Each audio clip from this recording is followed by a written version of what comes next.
It's nice to be with the lovely ornate. Yeah, if you want to pillows. hug a pillow, you can hug a pillow. You know, I am a pillow hugger. That is. Are you? Yes. My wife gets really frustrated Really? at me hugging. Yeah, because she likes our pillows to be nice and. It's like look. Yeah, the yeah. And chop she's fluff. like, yeah, she'll have. I like now. There's like the pillows that I have. Those are the hugging. These are pillows. the hugging. Oh my gosh, you have a delineation Yes. between what pillows you're allowed to hug yes, and not. because because like I don't want to ruin the nice pillows, Right. and it's like she's So you like have the I cheaper- want my pillows to be nice. 5, 6, 7, 8.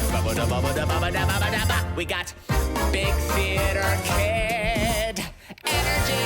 Hello and welcome to Big Theater Kid Energy. I am your host, Ryan Garcia. This is your least pretentious theater review podcast. And I went and saw Richard III at A Noise Within Theater, and I saw it with star of Broadway stage. You have been on Broadway. Yes, twice. Yeah, thank you. I'm here, you already heard him, a star of Broadway stage and prestige television and the silver screen, the full-on golden screen. He's been all over all your screens. And he's got a golden voice with ginger locks. It's Mr. David Stewart. Some of these. Yeah, I imagine like the like a gladiator, the cheering processional. I yeah. was actually seeing like the Monty Python style like cutouts. way better. Yes, just like way that. better. Way better. Yes.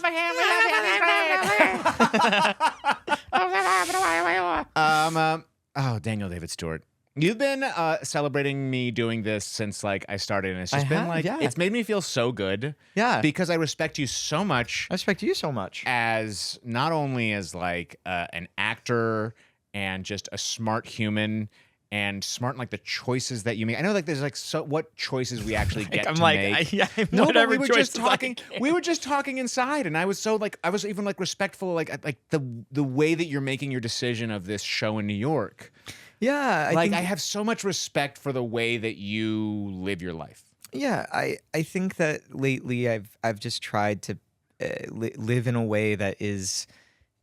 Life is so precious. We only get one of these. And So it's true. so easy to forget it all the time. It feels like there's this idea of time and unlimited time, and there's a certain amount you have to protect your energy. But I think also it's like if you're not putting it out there, it's like what is, I'm like, the age old question, like, what is life? Like, what is the point of life? And I'm like, it's to fucking live. Yeah. So why are we, if you're actively doing stuff to, I think I've been worried for a little while of like the energy of keeping myself small in some way and like being scared to take up space. Like playing it safe. Yeah, but even in the smallest ways. I mean, like I went to, I was getting a flight and I lost my toque, which is the Canadian way to say beanie. My wife is Canadian, so that is one of the things I have now adopted. Is I say toque to cause no confusion amongst her and her friends. Sometimes I say the boot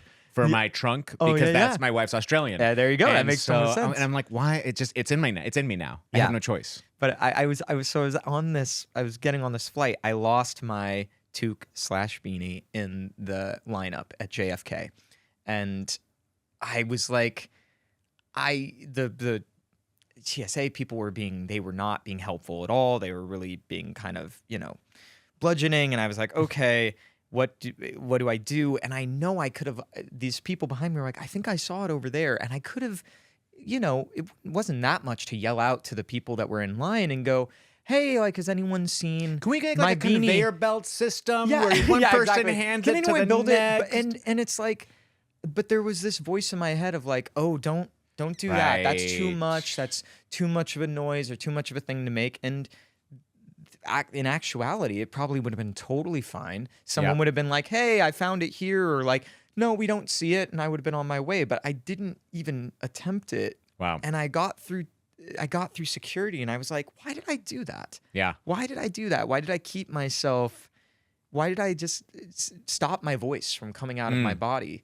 And I started noticing, I'm like, I've been doing that, like in small ways throughout my life. So all this is just to say, I think it's important. Like, I don't know. I've been trying to go, it's okay to like do the thing and go out. If it's, there's a whole idea of like the Marie Kondo, like if it's not a fuck yes, then it's a no. Yeah. But I also think that if there's in the opposite version of that is that if it's not an obvious no, then it might be a yes. I think it also makes me think of like dare to suck, dare to fail. Yeah. Like, Yeah, you know yeah. what? I'm just going to follow my impulse here. And the worst that's going to happen is I may look foolish or I may get told I'm not allowed to do that. Yes. And then I'll go on with my life. And the only thing that I'll carry from that moment, if I choose to, is the guilt or the shame that I had made that choice. But I don't have to. No. That's a choice. It's just a choice. And even and I said to someone like literally last night, I was talking about just this thing, and they were like, the things I regret in my life are never the things that I usually did, unless it's like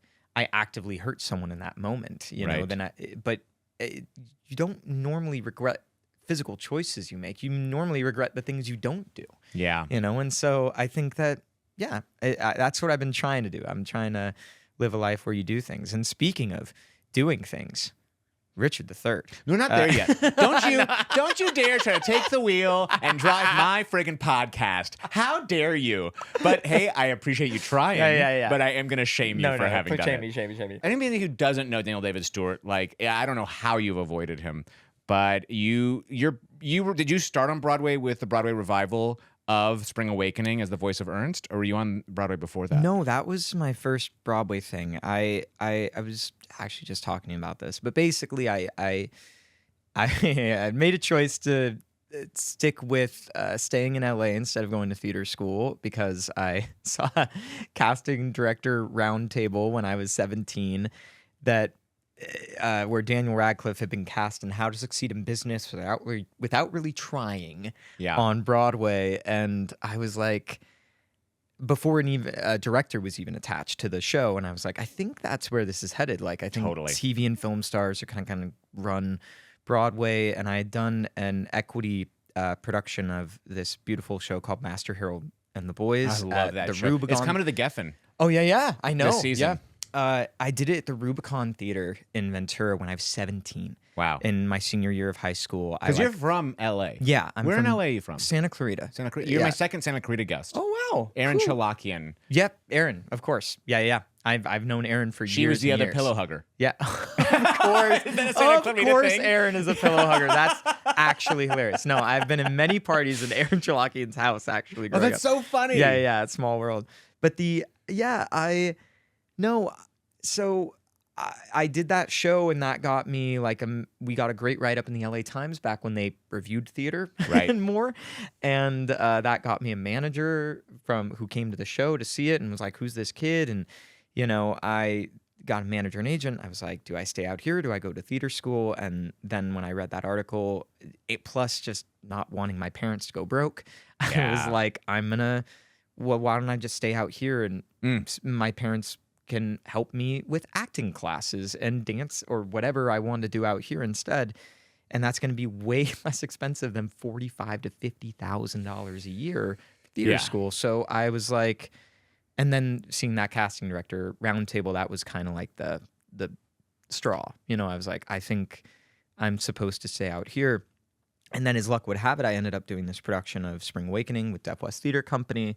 We started this, tiny black box theater in, downtown Skid Row. And within a year, we were on Broadway. It was insane. Wow. It was crazy. Like 23 of us making our Broadway debut in that show. Whoa. 24 people, pretty much most of us. That's So, a wild statistic. It's insane. And I don't know of any other show that started in LA that has gone to Broadway since, And what seems like you're describing in a pretty quick succession. Very quick. Yeah. It was so kismet and strange. And that show, I think, I also love that you're like, okay, my way onto Broadway is to do I know. TV and film in LA. And it's like, no, it was to do theater It was in to LA. do theater in LA. That brought I was you to like, this Broadway. is crazy. I don't think I've ever heard that story. No, it's insane. I guess 23 people have it. Yeah, exactly. It was.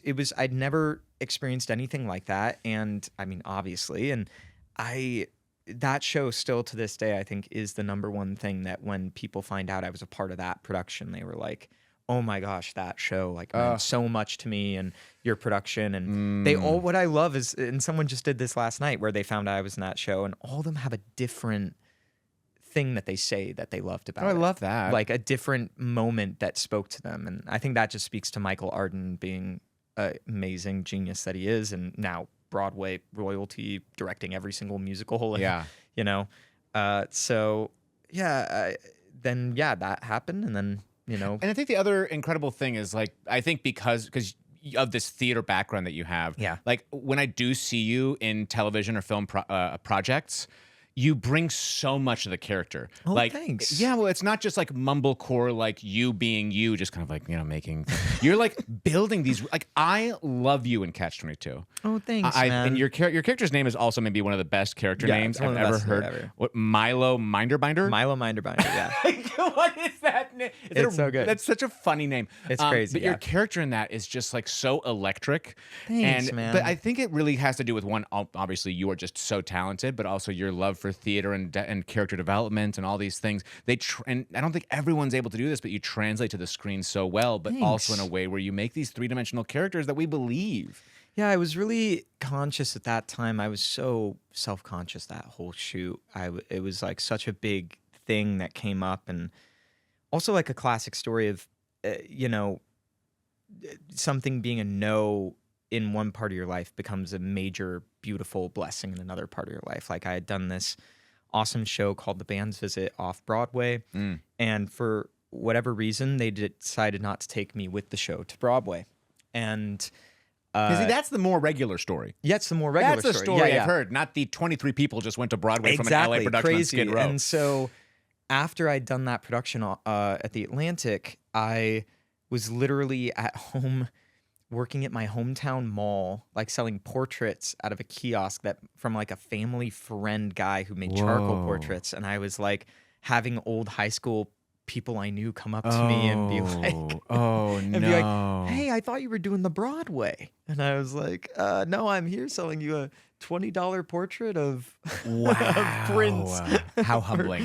How humbling. And, but, I at that time, I was at this really low point. I had all these crazy things happen in my life where I'm like, my car had broken down 3 separate times and totaled, and I was ants were crawling out of my shower head and like crazy stuff. And I just was like, oh man, like, and meanwhile the show I just did in New York is like on Broadway. It's about to win all these major awards, and but if I had gotten that show, I wouldn't have met my wife of like now 8 years or 5 years we've been married, but 8 years we've been together, and I wouldn't have and I wouldn't have booked Catch-22. Yeah, you wouldn't have been because available I would have been under that contract. Right. And so it's like, and the way I booked Catch-22 was like, there was If you haven't no seen possible Catch-22 way that I thought I would ever book something like that. I was literally a nobody to the industry, and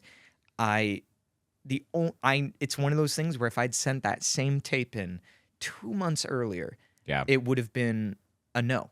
Because they had exhausted their search. They didn't know what they were looking for. I came in, they didn't even want to see me. I had to force myself in the room and beg to get a tape.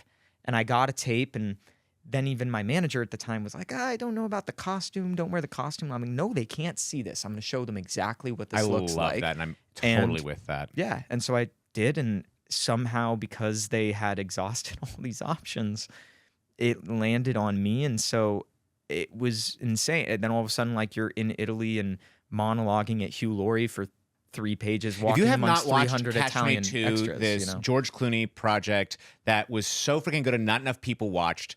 Watch the whole show is incredible, but especially Daniel is incredible in it. Thanks, man. It's such a special show. Thanks, dude.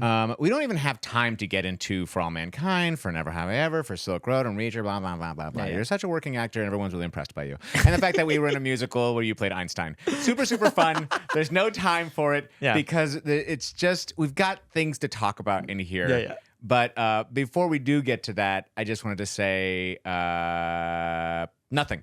I want to say, I thought I had something to say. Well, I'm going to head out now. Yeah, I think actually that's all we have time for. Yeah, that's all we have time for. Goodbye. Thank you so much. This has been the Ryan Garcia Extravaganza show. That's what it's called, right? That's right. You've taken the wheel again, and how dare you? How dare I? We went to see Richard III, as I told you, at a Noise Within theater. I'd never been to a Noise Within. Which surprises the hell out of me. But what a pleasure. Noise Within, great space. Do you know how many seats it has? I actually don't. It's smaller than I thought. It's small. I think it's purposefully small, but it's like it's a large, intimate theater. It's Yes. really strange. It feels expansive. There's not like a bad seat. and in also the the house. stage is so impressive. Yeah. And has so much depth to it for all the thrust that it comes out there because you're like kind of in a half thrust there. It's 324 seats. That's crazy. To I me. know. I thought That's it must have been at least insane. 500 at least. That's crazy. Which I love. I love that it's like we are serving the community. Yep. And we are going to like, and I think what it affords you when you have a smaller house like that is you can take bigger risks. Yes. Because you're not having to force like we gotta sell all these seats. No. It's a much easier. It's about subscriber base, and it's about trying to get people to like all those things. Which, by the way, we went to a matinee. and It was pretty packed. Yeah, matinee. It was People were awesome. there early. They were hanging out in the lobby, which, by the way, I told Beautiful you, lobby. but I loved that lobby. Sound design. The sound we design of that love it. lobby was so wonderful because they have like a big expansive space. There's so many times you can get like so loud in there. Like I have them in here. I have these like sound Yeah, things the because like, cubes. the cube, they can just like get so bouncy. And it was in the reverb. No, it was wonderful. Like, it I was felt great. homey and lovely. But it's a classical repertory theater company based in Pasadena, California, and dedicated to doing the classics, Shakespeare, and other like modern canonical works. Founded in 1991. It's a pretty new theater. I mean, new and I guess. I mean, it's newish in terms of like its longevity, but it's like, it's funny. It started at a smaller space, but that was also a thrust that I went to when I was like a kid. And then they upgraded to this bigger space. But that was a pretty like, when I think about it only being 1991, it's like they got to that bigger space probably in 20 years maybe? It's wild. I mean, Yeah. like you look at like the Pasadena Playhouse. It's been there since they started that company in 1915. Pasadena Playhouse, 1915? That's when the actual like theater company started, and then they moved into that space they're in like the 1920s. That's incredible. And they built it. I love it. L.A. Staple. That's amazing. Not only that, did you know this? It's actually the California State Theater. What? Pasadena Playhouse is the official California State Theater. That is crazy. Since 1937. So when you say 1991, it actually is like in comparison to a lot of the other theaters in town, that's pretty fresh. Yeah, really, actually. And I is. love that it's like a new theater that's dedicated to old works. Yeah, it is like the whole company was built off of like sort of similar to Antius in some ways too, where it's a lot of classic training. But what that means is that you're always getting like really consummate fucking theater actors. Yes. Always. Like, I don't think I've ever been there and seen like bad acting ever in my life. I don't think I've ever seen a Noise Within show with like bad acting because they're constantly working with people that are they know what makes a good actor. Yeah. You know? Especially for the stage. And I just want to say it was started by Jeff Elliott and Julia Rodriguez Elliott, who are still the co-artistic directors of That's the theater. incredible. Isn't that That is amazing? incredible. Yeah. I love that. Holy cow. And sometimes, and have you ever done this? I've never done it. Anything in repertory, like a rotating repertory show where you've got two shows and you're playing I've multiple. never actually done it. I've wanted to do it. I've always wanted to. Wouldn't it be yeah. cool to have like two Shakespeares and you're just like, I've got to know all these. Well, it's funny. I was telling you the last time I saw Richard III was in Rep. Wow. Was in Rep on Broadway with Mark Rylance. Yeah. Doing that and Twelfth Night. Wow. Yeah. I mean, that just feels like the greatest feat for an actor Yeah. to just have to switch back and forth to whatever show you're. No, I imagine it's so. And I mean, it's Shakespeare. I can't even imagine doing it at that level where you're doing it. You're dealing with that kind of language and that density. You know, it's. No, so why'd you bring up Rep? Just because that's what they do. They do repertories there. They do that there. Are they doing that right now? Not right now. Not right now. But they have do done it, have rotating repertory. I just saw that in the research, and it made me so intrigued because I'm like, gosh, I would love to just dig my teeth into that. It's also so fun as an audience member. You get to go see somebody like really be a chameleon. And I think that's like, I got into this. I got into acting specifically because I wanted to like disappear into other things. And, you know, someone was asking me last night, it's like, well, what's your thing? Like, what's the thing that you're usually cast as? And I'm like, it's funny. In theater, when I was younger, it was like chameleonic stuff. It was like, and now you're South African teenager. Now you're Irish. Now you're Israeli. Like I've played, you know, you're doing different dialects and different voices and different characters and like transforming your body and, you know, doing all this stuff. And then when I got into TV film, they're like, they really kind of siphon you down into like, well, what do you do? Like, what is the thing that we can see you doing? And what do we project onto you? What do we project onto you? Because And that's then it's so much in theater. You have so much more breadth of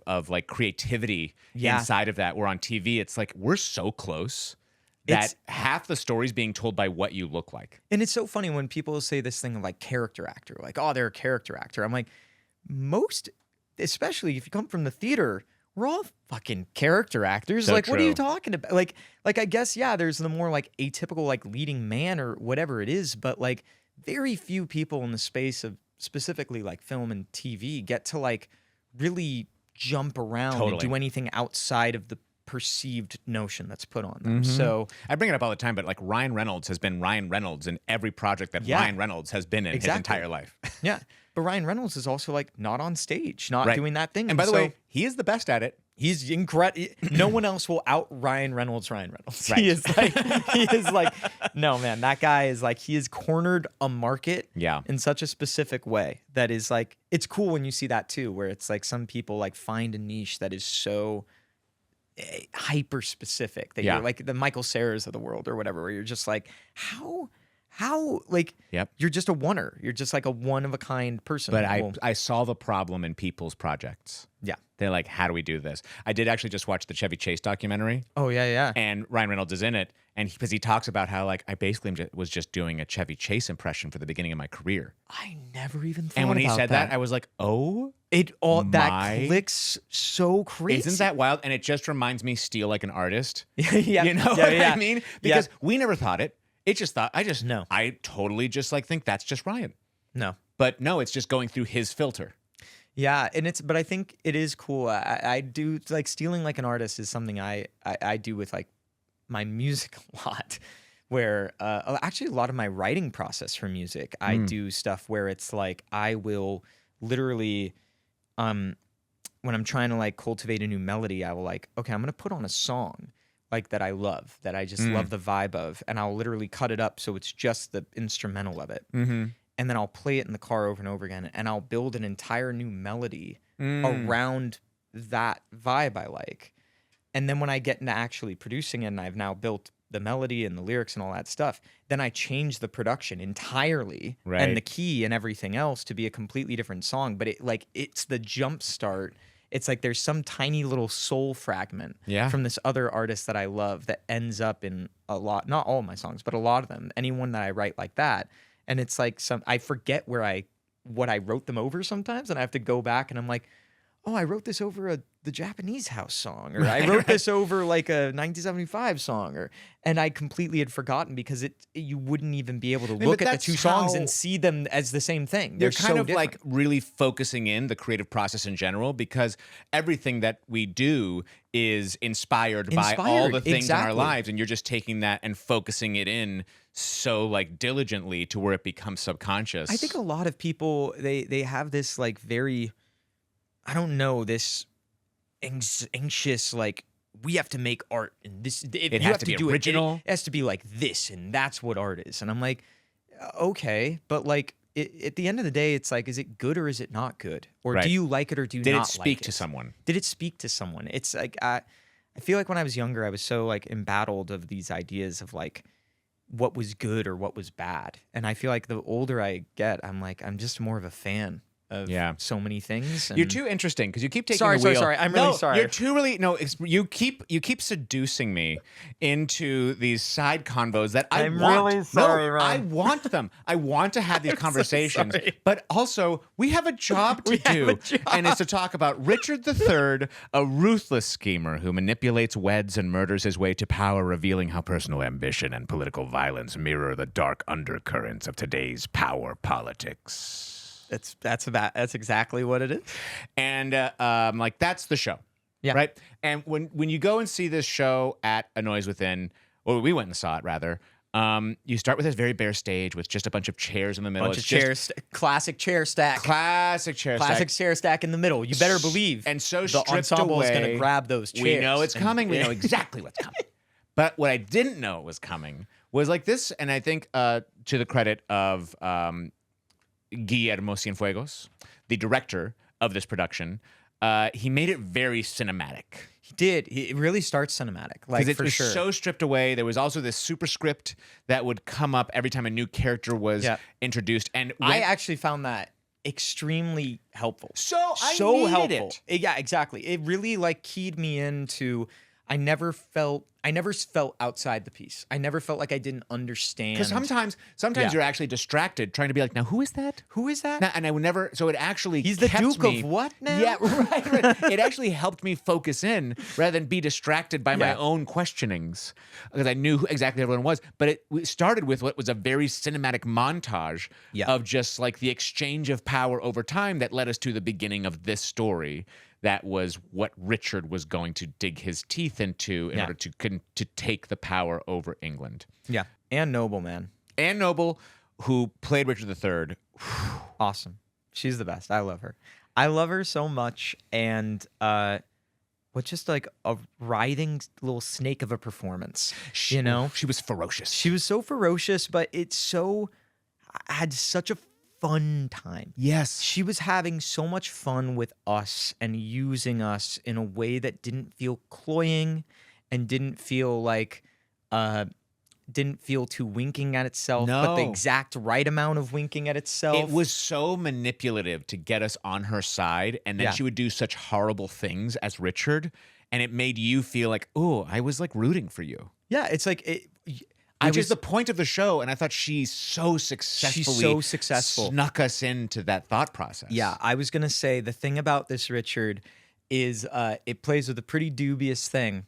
It is I recently saw Kurosawa's High and Low, really great classic movie, and at the end of that movie, the main bad guy in the movie looks so fucking cool, and he has these glasses on, and he looks so cool, and you're like, I can't hate this guy. This guy looks way too cool. There's a part of me that wants to be this and guy. that's Anne Noble in this show. There's part of me that just wanted to From the be second Anne it Noble. starts, she's having people light cigarettes for her, and she's like just kind of splayed out and doing her thing and treating us like these voices in her head that she's like scheming with, that she's like building her master we're plan her with. echo chamber. Yeah, and you end up starting like weirdly rooting for her in this strange way, and it's like, I think a lot of productions of Richard III, you don't root for Richard. You're rooting.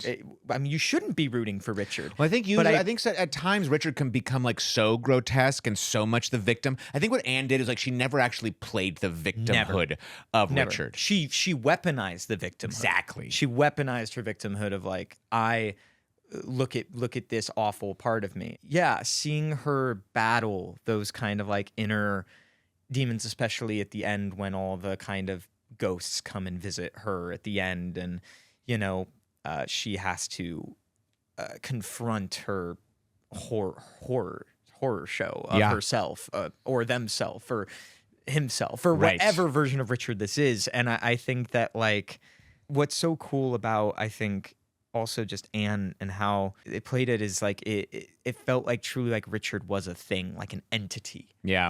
That wasn't connected to sex at all in any way. Like in body, it just was like a kind of vicious, an animal almost of like a creature that like a seductive. And I felt like everyone creature. was treating Anne as this seductive and very dangerous and venomous creature. Exactly. I think Shakespeare does such a great job with the histories that even like some more modern plays that do deal with history, sometimes they get a little bit stuck in like, well, we have to follow the actual line of how things happen. I'm like, no, what's the most compelling story? What is the story? What is the story It doesn't here? matter. What is the heart of Yes, have truth, but like Hamilton didn't actually meet John Lawrence and Aaron Burr and Lafayette and Hercules Mulligan. Yeah, Hercules. All at the same night at one pub. Like that's not how it happened. But isn't that way more compelling? That's not how it happened. And then he sang a song about how he's not going to throw away his shot.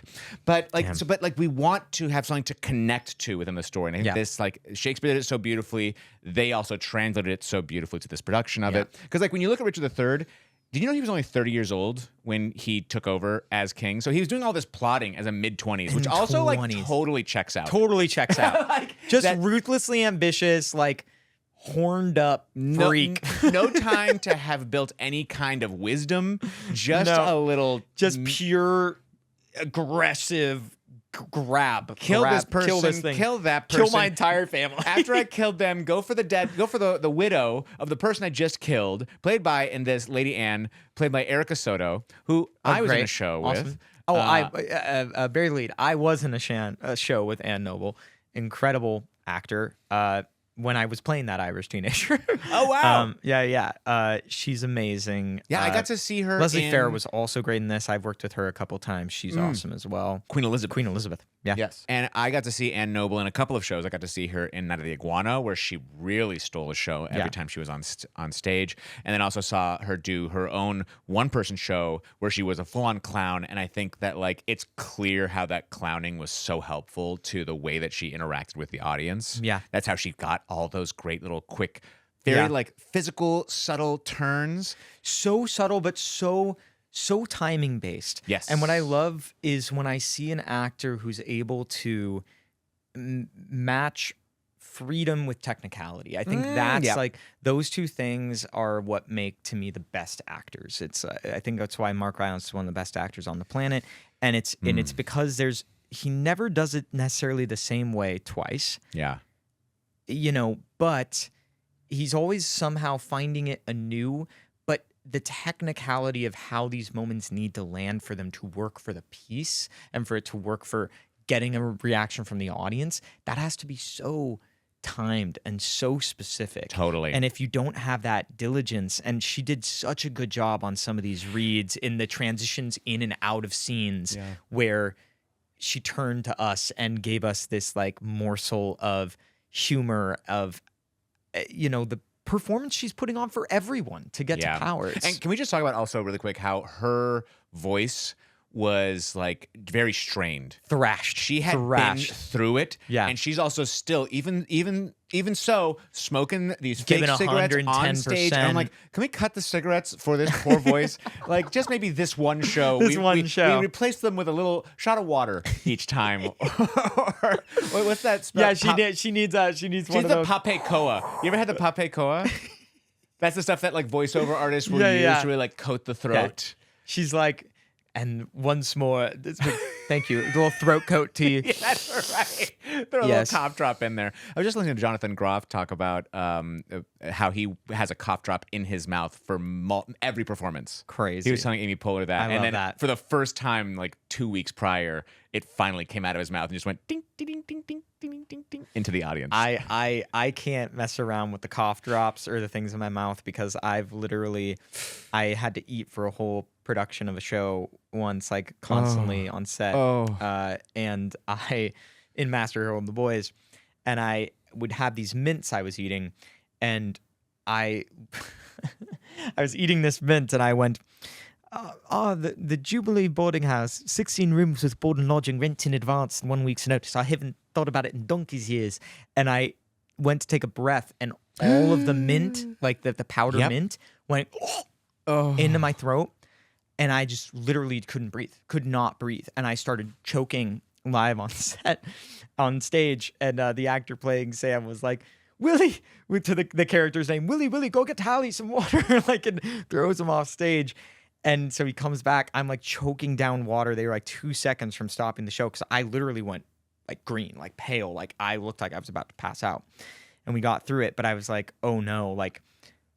So if I had a cough drop, I guarantee that thing is I'm choking on it and I'm falling on that stage for sure. So there's another aside for you. I love all the asides. That's all I want are the asides. That's the whole point of this. That we talk about this show, but it's really a chance for us to hang out and talk about our lives and our lives in theater and on screen. Yeah.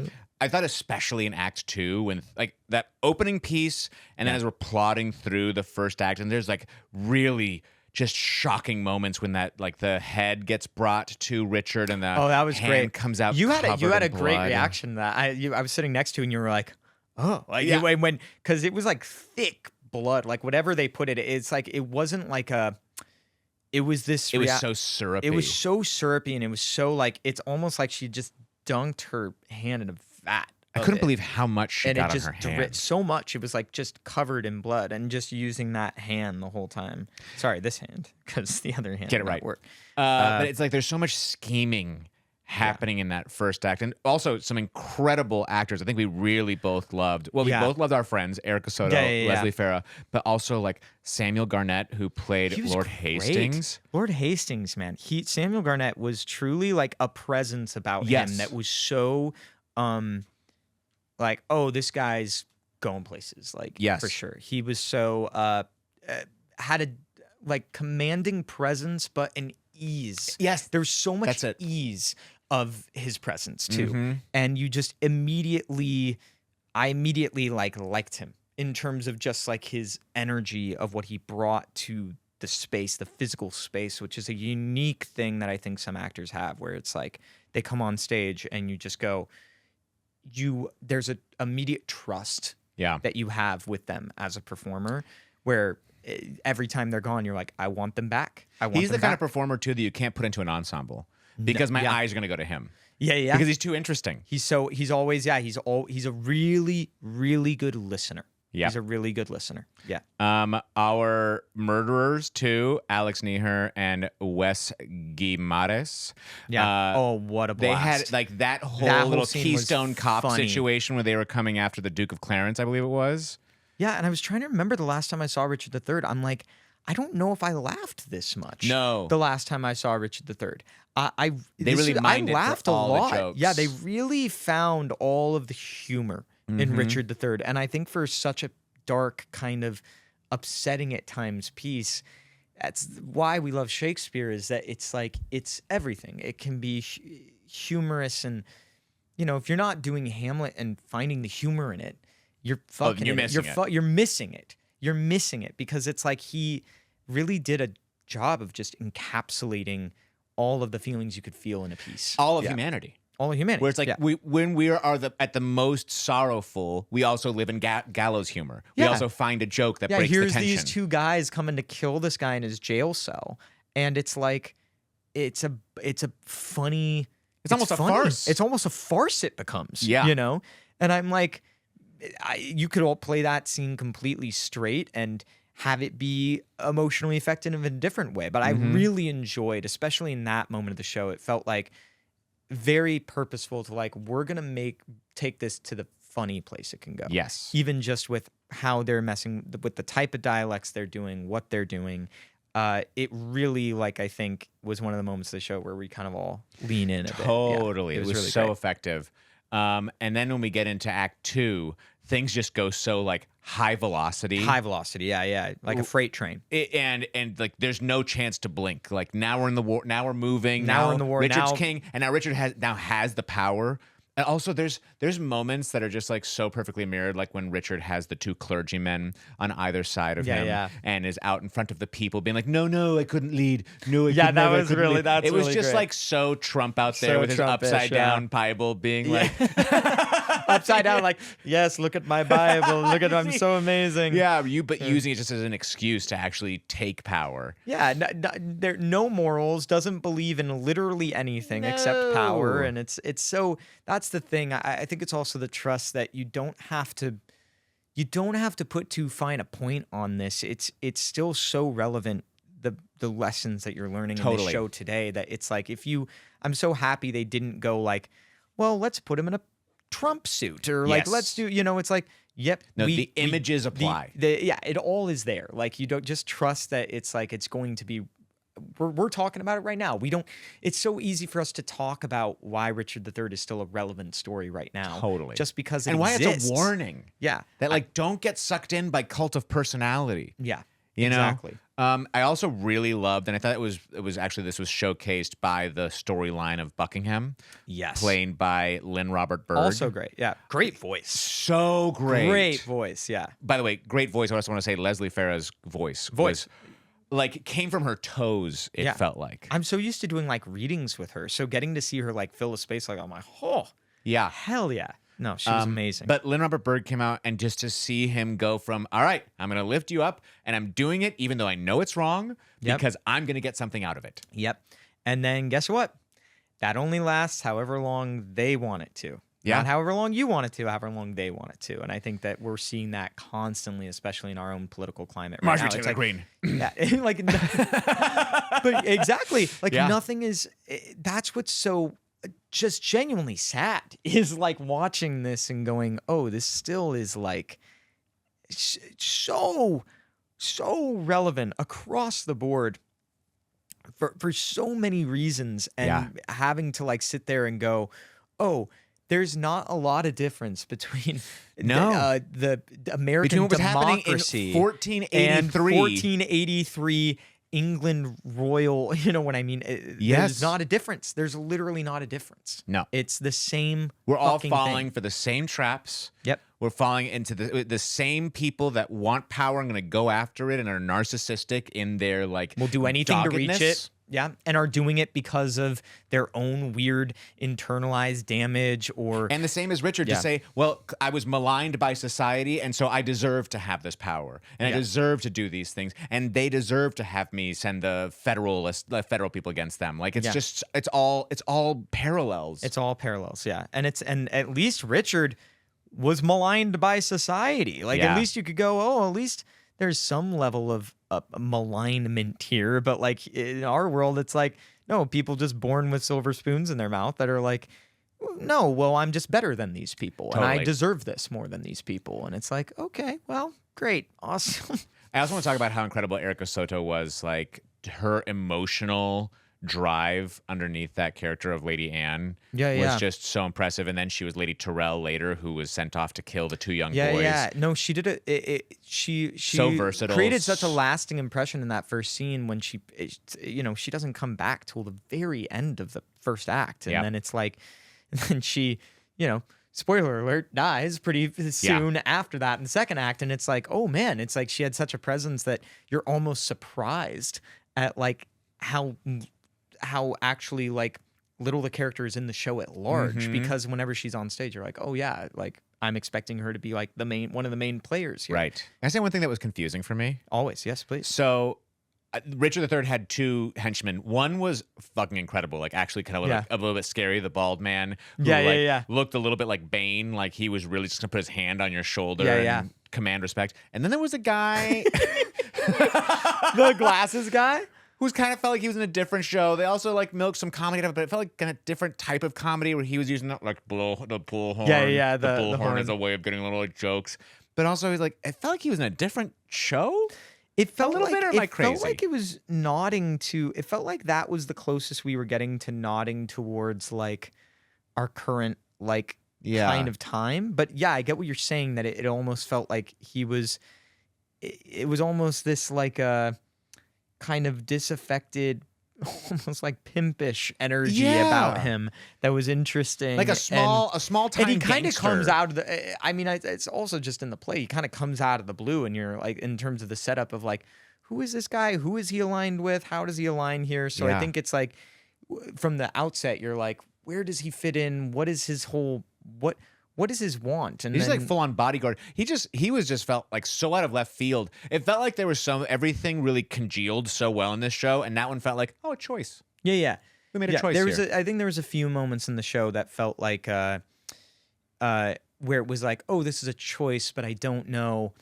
Those moments that happen sometimes, I think, when I watch shows where I am now all of a sudden not in the moment of the show. I'm going, what was the thought process of the director here? What was the what were they trying to convey?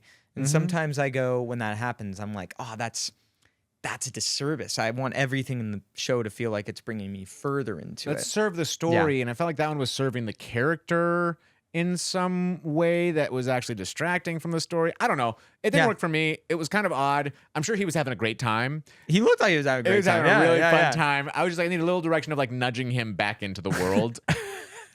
But that was the one, I think, of all the things in this wild show, that was the one thing that really like went, huh.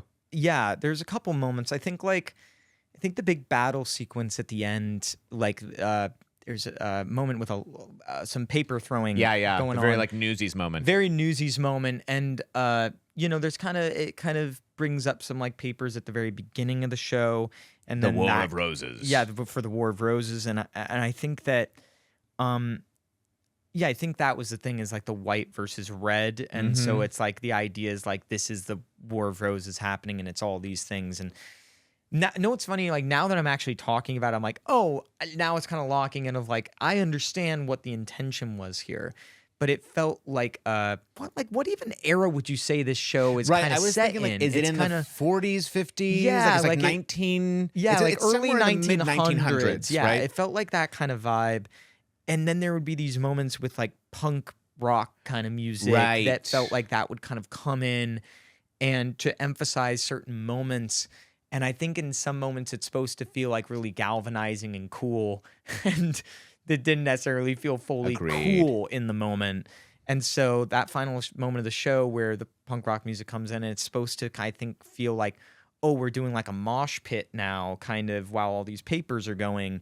I'm going, I get the idea of this, but it feels like a kind of congealing of two different ideas that were set up that also feels a little bit outside of the structure of the actual wherever time frame this takes place in. Totally.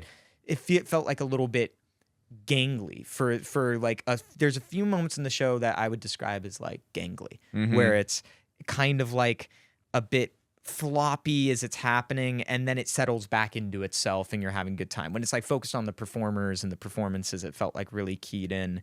And that being said, like the actual stage picture of all like the papers being on the ground and like Anne, you know, kind of crawling like this when she's the final moment before she dies, her like she's on the verge of death and writhing, is just like a literal snake across the ground, and like this last gasp of energy. I was like, this is really cool. This is like really, she's selling the shit out of this. This is like, deaths can be tricky on stage, very, and they can feel a bit false sometimes. And her like process of like her last clinging to a bit of life, I believed like every moment of that clinging on to I believe that everything last Anne did. stitch. Yeah, she killed it. Every single thing, but I totally agree with that. And The gun. the gun was... Did you like the gun or not? the gun was aggressive. The gun. It was, I will say, like, the music was a shock. There is a Chekhov's gun in this show to a certain extent, yes. Because we're using knives for a lot of it. I will say, by the way, the stage combat in this was very well done. Good stage combat, Great stage combat in the beginning for that montage. I was like, dang, this good. It looks aggressive and strong, and clearly it's well choreographed and everyone's very safe, but it looked dangerous. Yeah. And at the end, so like the gun actually pulled away from what I thought was so successful, was like how great the stage combat was. I don't need this like high, 100%. like shocking sound. Once again, I think it was this idea of, so Queen Margaret, you know, is the one who has the gun throughout the show, right? And she's kind of using it as this kind of pointed tool, but it's the only gun that exists in the show. Yeah, right. And so it's like, I think that's pointed and that's an idea, and I think it's so interesting. Yeah, it's the only gun in the show. We wage war with papers. Yeah, but papers and knives and swords, and then, you know, like Richard is killed at the end in this really. Also, the actor that played, I think we already shouted him out, but yeah, like he was one of the guards as well. But he Wes. was great. He was awesome, so great. Like especially when they had their tents. Oh, two things. I know you're in the middle of a point, but two things that I have to talk about. One, the tents, the way they got it. I love that they had the tents were on the same stage, and they had this entryway that got moved around, and it was very clever. But the entryway was a ladder, and they had to go underneath a ladder to get to their tents, and it made me so uncomfortable because I'm so superstitious, especially in a theater. And they're walking underneath an A-frame ladder, and I'm like, each time I cringed. And maybe that's good.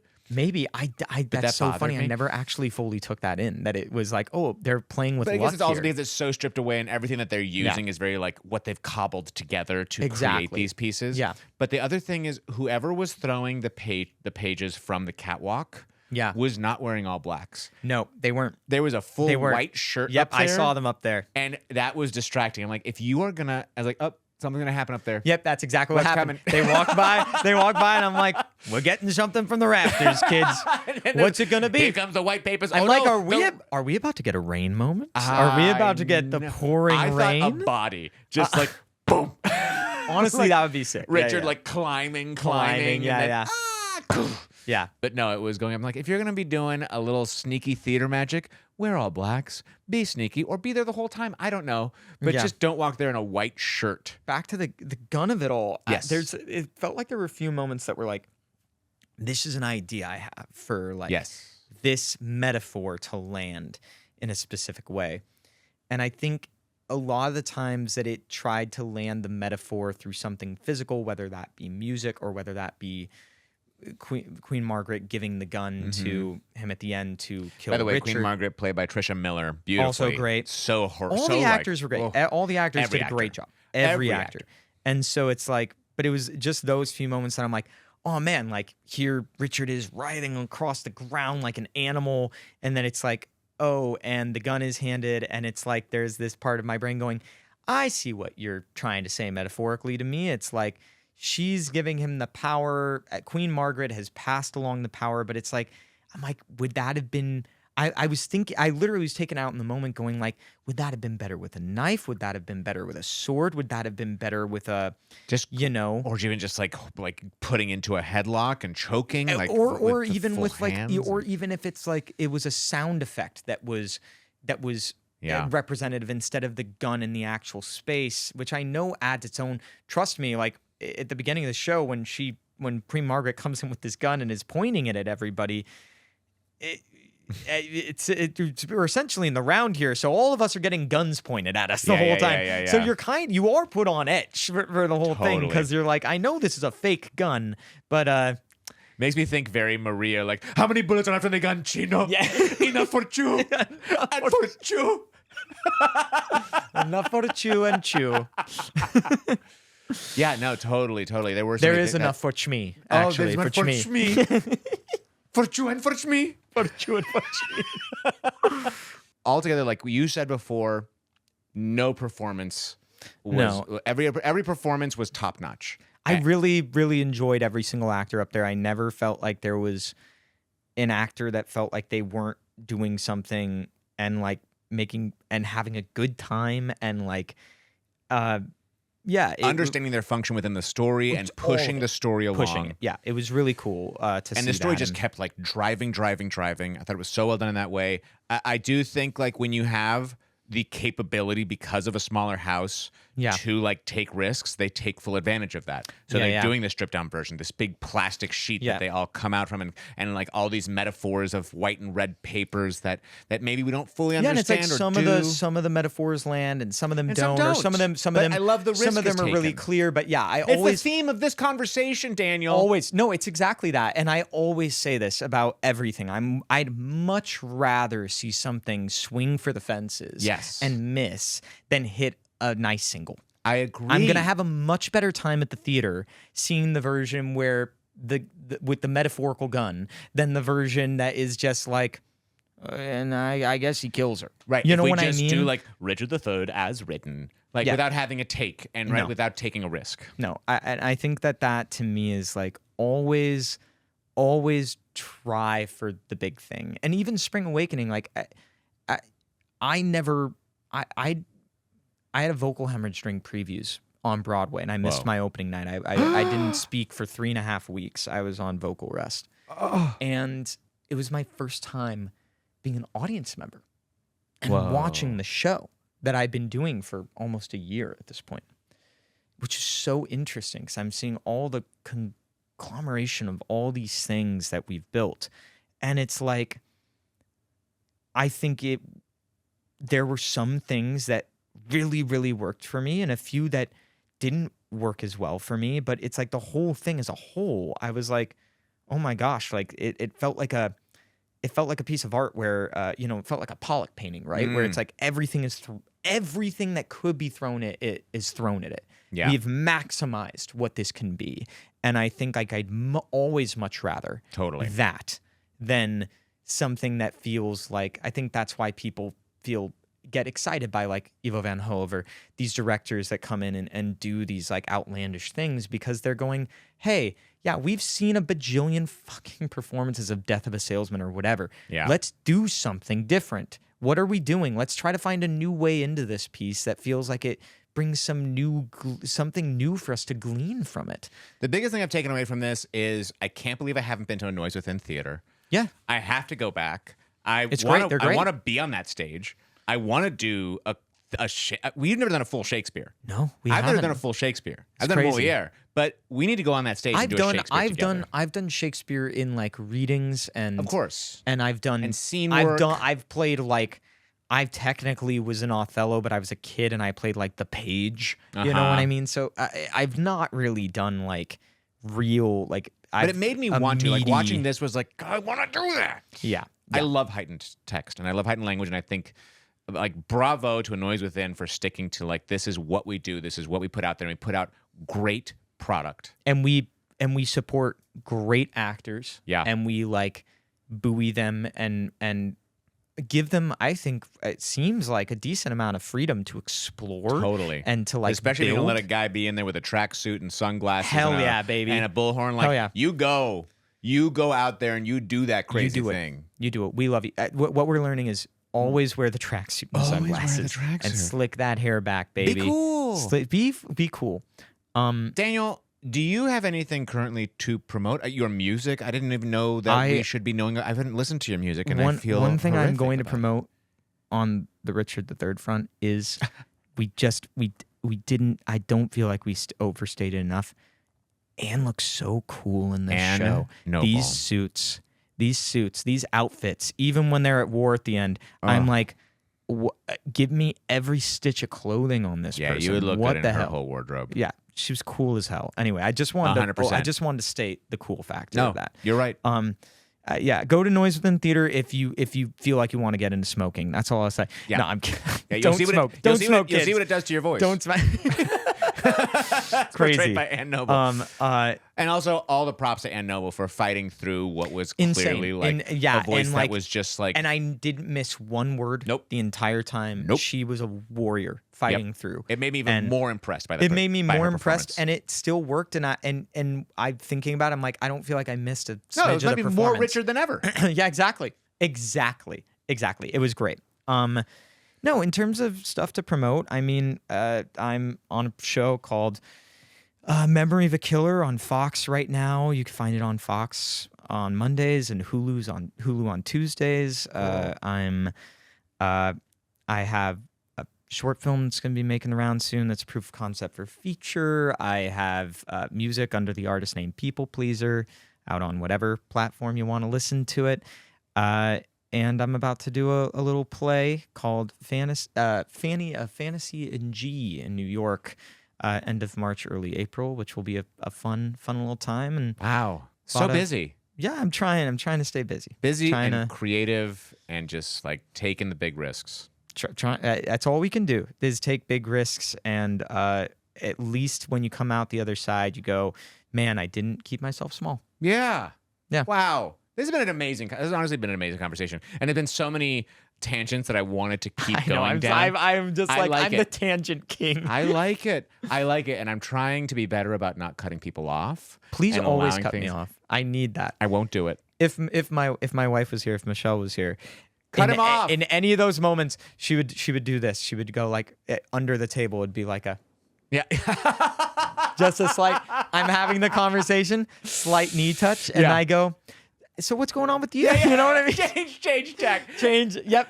Anyway, I'm getting out of it. Make sure you check all that stuff out that Daniel was just talking about. Follow him on Instagram at Daniel David Stewart. Do it. And thank you for coming to my show. It was so lovely to have Ryan on. No. Wait, no. I am going to cut you off. Thank you so much for having a Big Theater Kid Energy, Ryan Garcia's show. As always, thank you for listening to the end. Let me know if any shows you want me to see, guests you want me to have on, or segments you want to be part of the podcast. This is my show. This is my show, and I am the host. Prove it. Bye.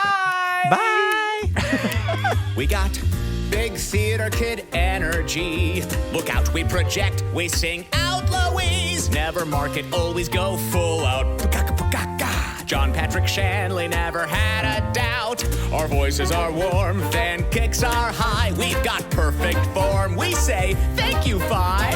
Taka-taka-taka-taka. Grab your prop, charge all the glow take. Curtains going up. 5, 6, 7, 8. We got Big Theater Kid.